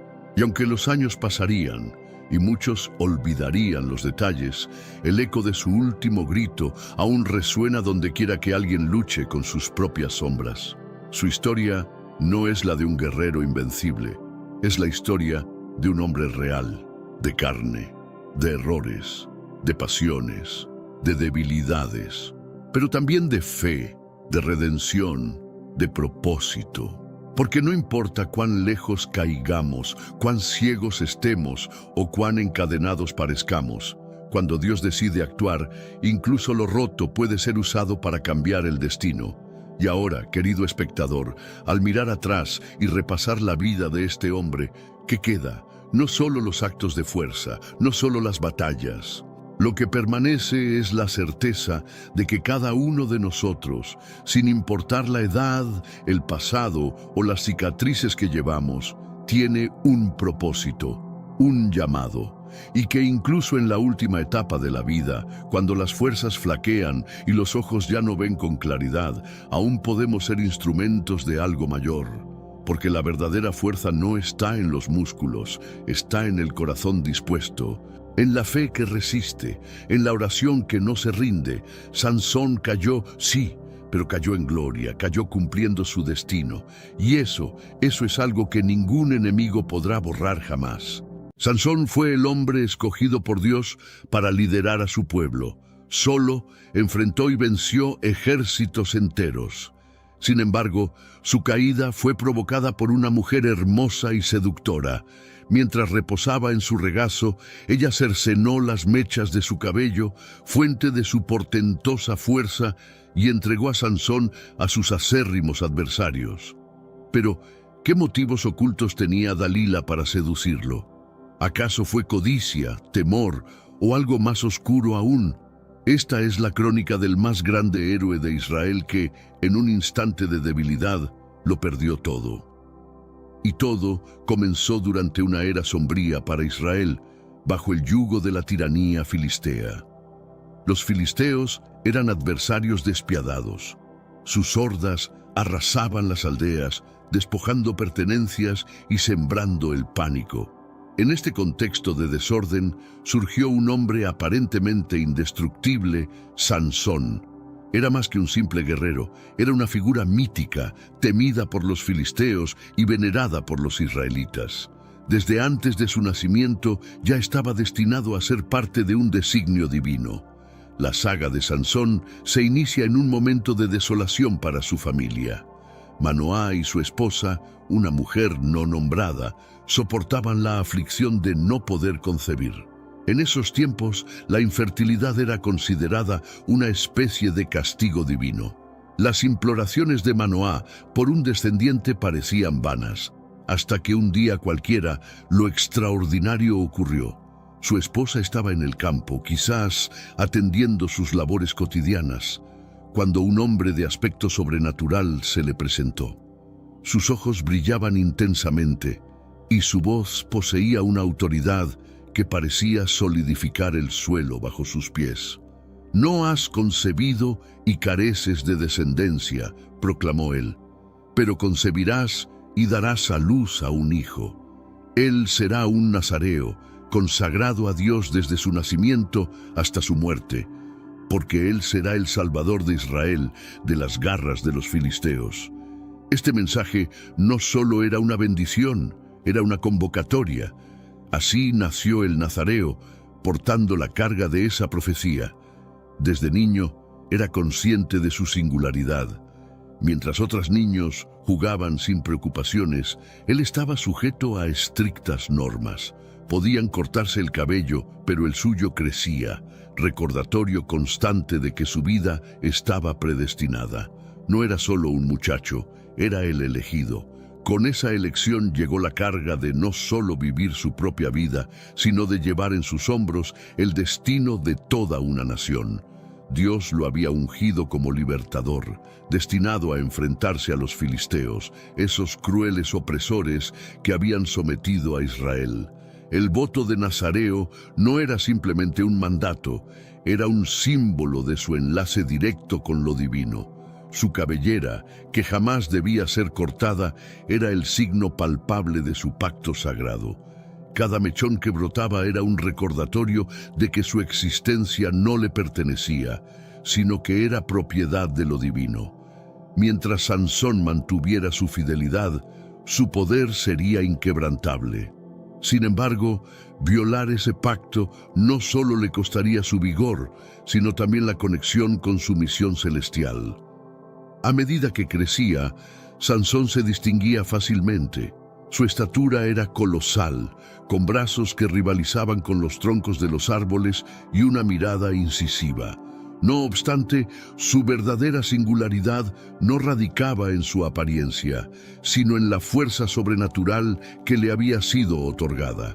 Esa potencia la empleaba para defender a su pueblo y confrontar a los filisteos. Llegó un día en que Sansón enfrentó lo que parecía un desafío imposible. 1000 filisteos, equipados hasta los dientes, avanzaban por una llanura. La tierra retumbaba bajo el peso de sus marchas y el fulgor de sus armas brillaba bajo el sol ardiente. Ellos se mofaban, seguros de que su ventaja numérica bastaría para aplastar al hombre que tantas veces los había desafiado. Pero Sansón no retrocedió. Con los ojos encendidos por una feroz determinación, desafió el panorama. A su alrededor no había más arma que la quijada de un asno, tirada en la tierra reseca. La recogió, sintiendo el tosco peso del hueso en sus manos, y sin temor se lanzó contra el ejército. El primer impacto fue demoledor, despedazando el casco de un soldado y tirándolo al suelo, inerte como un muñeco de trapo. Antes de que los demás pudieran reaccionar, Sansón ya había oscilado la quijada, abatiendo a 2 más. El desorden se apoderó del campo. Los alaridos de los heridos resonaban mientras los filisteos comprendían que no enfrentaban a un hombre ordinario. La quijada resonaba contra los escudos y fracturaba huesos con la fuerza de un trueno. Sansón no cesaba. Sus acciones eran rápidas, feroces, como una tormenta imparable. Cada golpe era certero, como si el mismo Dios dirigiera su brazo.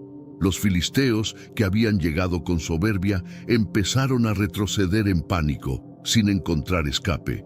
En este mundo actual, vemos cada vez más personas yendo en contra de los principios tradicionales, y parece que lo inmoral está cada vez más presente. Es común sentirse desorientado y sin rumbo. Sin embargo, aún existe un camino para recuperar la verdadera esencia y restablecer los principios éticos en nuestra rutina diaria. Si te sientes perdido en medio de la confusión y deseas más claridad, tenemos algo especial para ti, un recurso recurso creado especialmente para ayudarte a comprender el significado de estos desafíos actuales y enfrentarlos con sabiduría y valentía. Este es el verdadero valor de Caminos de la Revelación, descifrando la Biblia por completo, un camino hacia la claridad y la serenidad a través de sus enseñanzas. Lo mejor de todo es que está disponible ahora, como un regalo, en el primer comentario fijado. No pierdas esta oportunidad de transformar tu vida y descubrir el propósito genuino de estos desafíos.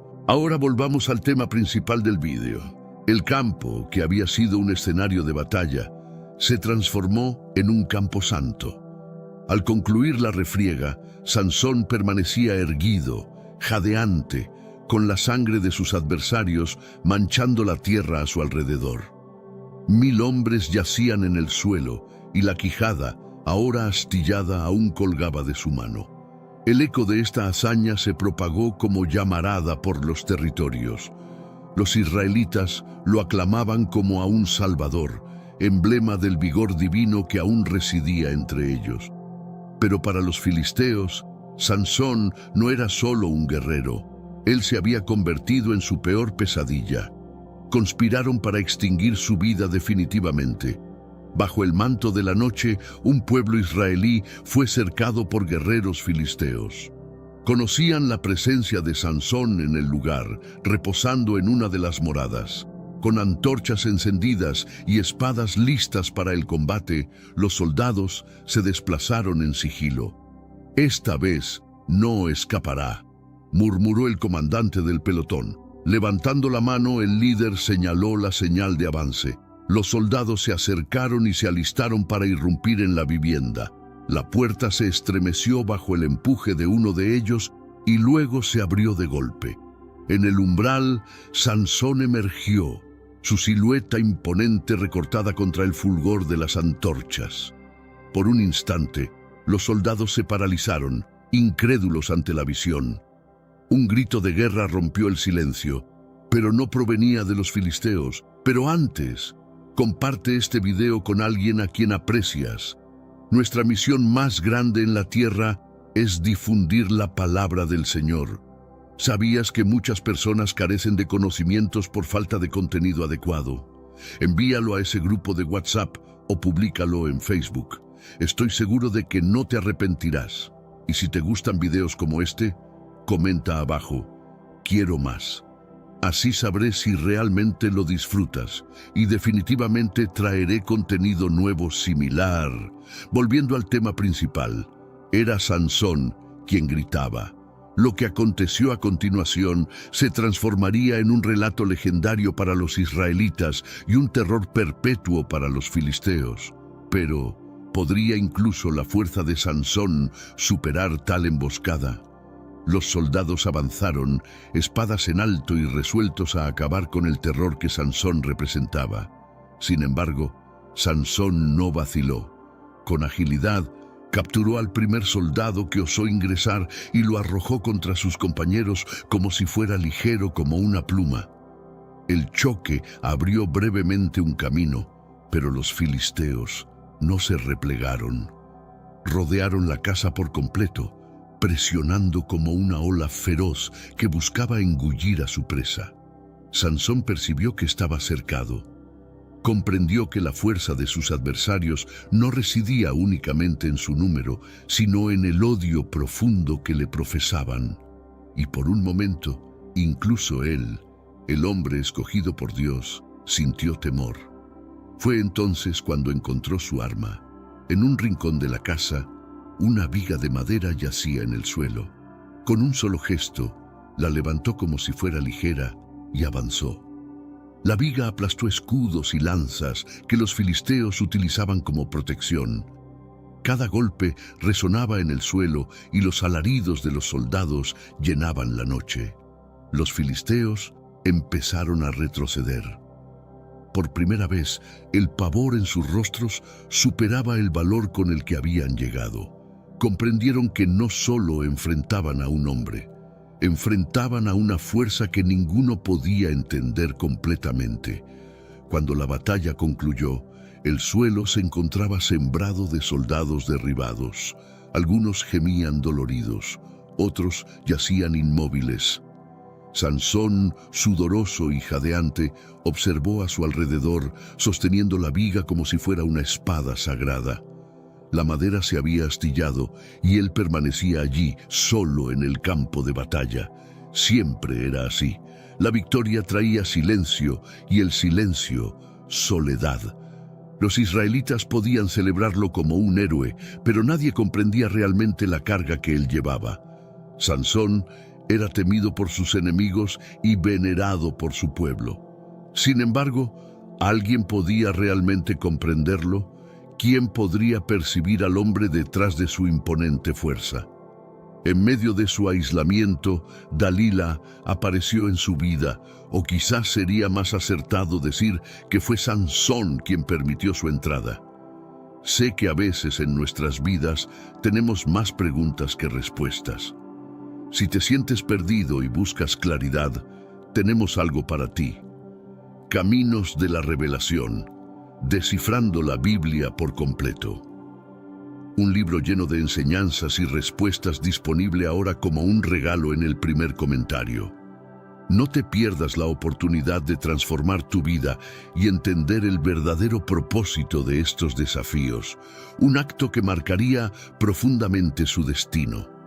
Dalila no se parecía a ninguna otra persona que Sansón hubiera conocido. Su belleza era innegable, tan deslumbrante que parecía que el sol brillaba únicamente para destacar su rostro. Pero había algo más, un enigma que residía en su mirada, una atracción irresistible que incluso hizo vacilar a Sansón, el hombre que nunca temía enfrentarse a ejércitos enteros. Pero ¿quién era realmente Dalila? La Biblia guarda silencio sobre muchos aspectos de su vida, dejando abiertas preguntas sobre sus motivaciones. ¿Era una mujer guiada únicamente por la codicia, seducida por las monedas de plata ofrecidas por los líderes filisteos? ¿O tal vez fue víctima de presiones, obligada a actuar bajo amenaza? Es posible que para Dalila, Sansón no fuera más que un medio para alcanzar seguridad y poder. Lo que sí sabemos con certeza es que Dalila era astuta y supo manipular las debilidades de Sansón como ningún enemigo lo había hecho antes. Para Sansón, ella era diferente. Por primera vez, alguien no lo veía solo como un guerrero invencible, sino como un hombre con fragilidades y sufrimientos. En los brazos de Dalila encontró una aparente paz, sin sospechar que ese consuelo escondía una trampa cuidadosamente elaborada. Al principio, Dalila no hizo preguntas sobre su fuerza. Ella esperó pacientemente, construyendo una relación basada en confianza aparente. Solo cuando percibió que Sansón estaba completamente cautivado, comenzó a insinuar sus verdaderas intenciones. «Sansón, eres tan fuerte, pero ¿qué pasaría si un día no lo fueras? ¿Hay algo que pueda debilitarte?» Era una pregunta simple, cargada de inocencia fingida, que Sansón esquivó riendo nerviosamente. «Si me atan con 7 cuerdas frescas y aún húmedas, perdería mi fuerza y sería como cualquier hombre», respondió Sansón finalmente. Esa misma noche, mientras dormía, Dalila puso a prueba su declaración, lo ató con las cuerdas que mencionó y llamó a los filisteos para atraparlo. Pero cuando Sansón despertó, rompió las ataduras con la facilidad de quien deshace un nudo de hilo delgado. Los filisteos huyeron despavoridos, mientras Dalila, con una sonrisa falsa, fingía incredulidad. «¿Por qué me engañaste, Sansón? Si realmente me amas, dime la verdad». Dalila persistió, incrementando la presión. En una noche posterior, Sansón declaró: «Si me atan con cuerdas nuevas que nunca hayan sido usadas, perderé mi fuerza». Dalila, determinada, esperó a que él durmiera nuevamente, lo ató con esas cuerdas y llamó a los filisteos. Pero como antes, Sansón rompió las ataduras con facilidad y los filisteos volvieron a huir. En esta historia, narrada en Jueces 16, Vemos cómo Sansón, cegado por su confianza y atracción, fue cayendo en un juego peligroso que no solo puso en riesgo su vida, sino también el destino de su pueblo. Esta trama, aunque llena de engaños, nos recuerda cómo nuestras debilidades pueden ser explotadas si no somos vigilantes. El que confía en su propio corazón es necio, mas el que camina con sabiduría será librado. Proverbios 28:26. Al igual que Sansón, muchas veces ignoramos las señales evidentes de peligro, eligiendo confiar en personas o cosas equivocadas hasta que ya es demasiado tarde. Dalila no necesitó emplear la fuerza física para derrotar a Sansón. En cambio, utilizó estrategias más sutiles: la persistencia, la manipulación y el juego emocional. Así es como se forman muchas trampas, no con ataques frontales, sino con susurros persistentes que nos hacen bajar la guardia. La frustración de Dalila era palpable. Sabía que no podía fracasar en su misión, pero Sansón, con su experiencia o quizás con los resquicios de amor que aún sentía, se resistía a revelar su secreto. Aún así, la insistencia de Dalila comenzó a desgastarlo poco a poco. Ella comprendía que no bastaba con debilitar su fuerza física, debía quebrantar su espíritu. Fue entonces cuando usó su última estrategia.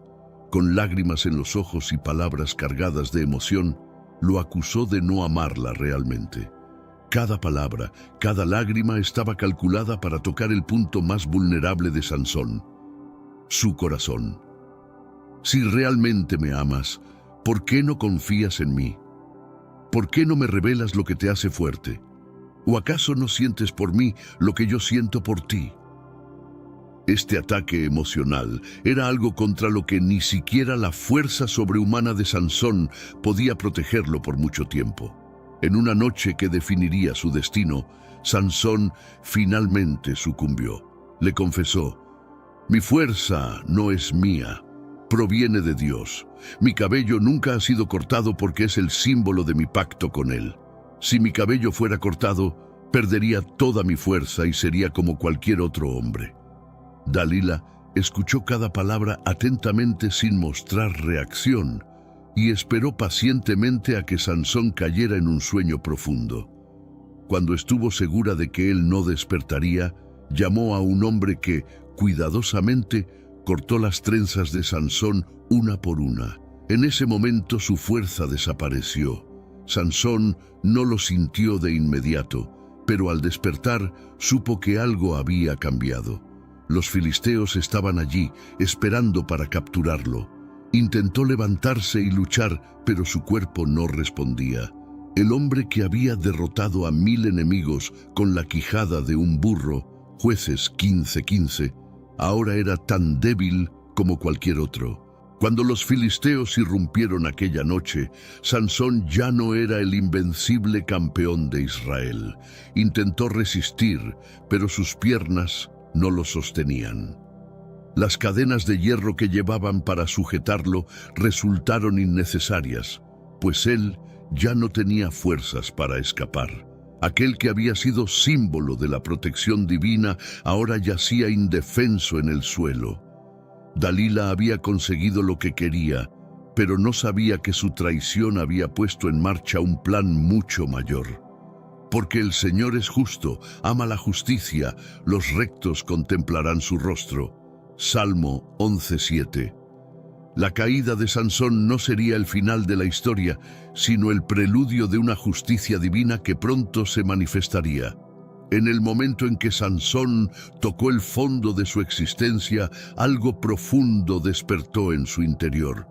Aunque privado de la vista y reducido a la debilidad, lo que hizo a continuación sería recordado como el mayor acto de fuerza y fe jamás visto.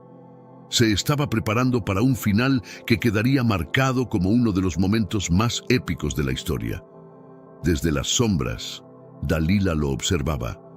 Su rostro permanecía inexpresivo, pero sus ojos reflejaban algo difícil de definir: arrepentimiento, alivio o simplemente el peso de haber jugado un papel decisivo en la caída de un hombre tan grande?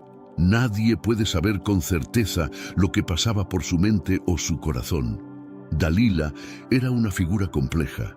Vivía en el valle de Sorek, una tierra de nadie entre Israel y los territorios filisteos.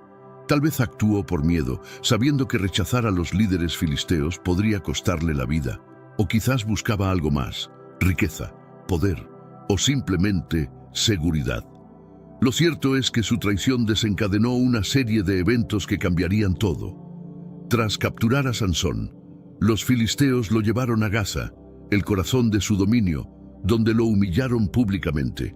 Primero, lo cegaron, asegurándose de que nunca volviera a ver la luz del día o las tierras que había protegido con su fuerza sobrehumana. Luego, lo obligaron a trabajar girando un molino, una tarea reservada para animales.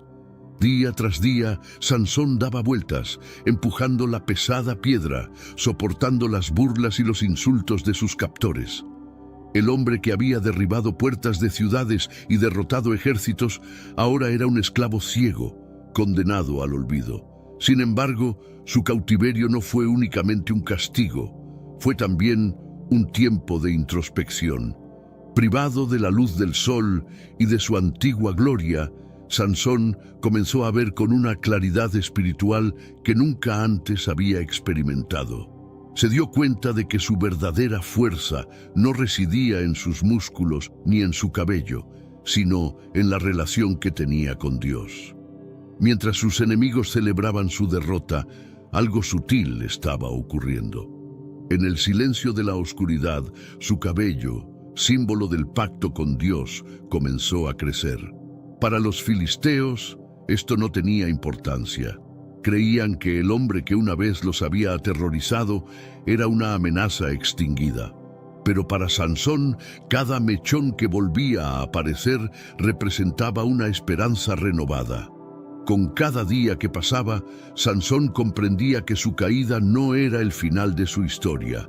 Reconoció sus errores y aceptó que había fallado, pero también entendió que Dios aún tenía un propósito para él. Como está escrito, porque 7 veces cae el justo y vuelve a levantarse. Proverbios 24:16. A pesar de la oscuridad y las cadenas, Sansón sentía que algo en su interior se estaba transformando. Mientras giraba el molino, invisible a los ojos de sus captores, su fe se fortalecía. Lo que parecía insignificante para quienes lo rodeaban era, en realidad, el inicio de un milagro. Su cabello lentamente recuperaba su longitud y con ello su espíritu volvía a conectarse con la fuente de su fuerza, la presencia de Dios en su vida. Lo que estaba por venir cambiaría no solo la vida de Sansón, sino el curso de toda una nación. Y fue en ese silencio profundo, lejos del ruido de las multitudes y de los aplausos efímeros, donde el plan de Dios comenzó a tomar forma de una manera que nadie podría prever. El propósito divino estaba en movimiento, preparando algo que cambiaría la historia. Antes de continuar, si esta historia te inspira, considera suscribirte al canal. Con cada suscripción, ayudas a difundir la palabra de Dios y a llevar esperanza y fortaleza a quienes más lo necesitan. Haz clic en suscribirte y sé parte de esta misión de transformar vidas y fortalecer la fe. Sansón, ahora ciego y humillado, comenzó a reflexionar profundamente sobre su vida. Se dio cuenta de que su fuerza nunca había sido realmente suya, sino un regalo otorgado por Dios. Por primera vez en mucho tiempo, Sansón oró. No fue una oración de arrogancia ni una súplica por victorias, sino una oración cargada de arrepentimiento. Reconoció su fracaso no solo hacia sí mismo, sino también hacia Dios y su pueblo. Mientras tanto, los filisteos organizaban un gran festival en honor a Dagón, su dios. Planeaban celebrar la captura de Sansón, exhibiéndolo como trofeo de su victoria sobre aquel que había aterrorizado a su nación durante tanto tiempo. El templo de Dagón estaba lleno a rebosar. Miles de personas, incluyendo los líderes filisteos, se congregaron para la ocasión.